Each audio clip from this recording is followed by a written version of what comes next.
जब महाभारत का युद्ध हुआ तो सबसे भीषण युद्ध था कर्ण और अर्जुन का। सबसे खतरनाक लड़ाई थी वो। और जानते हैं कि उसमें लड़ाई में प्रूफ क्या करना चाहते थे कि बेटर कौन है। लड़ाई किस चीज की थी? ये लड़ाई प्रूफ करने की तो थी ही नहीं कि तुम हारेंगे कि हम हारेंगे, कि तुम गलत हो कि हम गलत हैं। दोनों में एक ही लड़ाई थी कि हम दोनों में बेटर कौन है। और बहुत खतरनाक लड़ाई थी। तो शास्त्र हम लोगों की ये कहते हैं, अगर आप पढ़ेंगे तो शास्त्र कहते हैं कि एक समय ऐसा आया उससे लड़ाई के दौरान कि जो कर्ण थे उन्होंने जब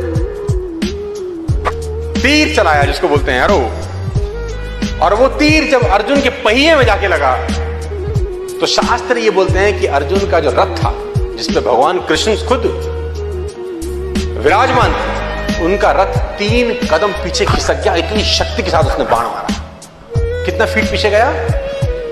3 फीट। अब बारी अर्जुन की थी, उसका आंसर।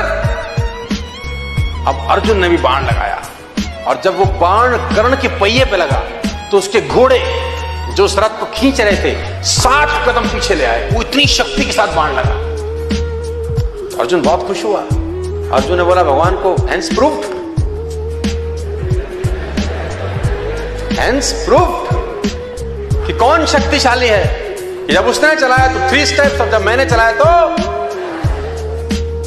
कभी कभी कुछ स्टूडेंट्स के नंबर अच्छे आ जाते हैं तो ईगो भी आ जाती है। कभी कभी देखो, नंबर अच्छे लाना और लाते रहना में अलग अलग बातें हैं। लाना और लाते रहना दोनों अलग अलग बातें हैं। तो यहां पर गुरु का रोल शुरू होता है। यहां गुरु उसको बताता है कि नहीं, ऐसा नहीं है, ईगो की जरूरत। उसने बोला देख, मैंने तो मारा ना, देखो मारा तो 7 कदम, उसने मारा तो 3 कदम, तो प्रूफ हो गया, हेंस प्रूफ, थ्योरम सॉल्व।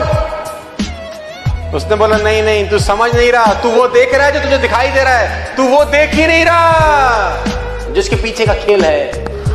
उसने बोला इसके पीछे का क्या खेल है? उसने बोला इसका पीछे का खेल मैं तुझे बताता हूं कि तेरे रथ पे मैं बैठा हूं, पूरी दुनिया का भार लेके,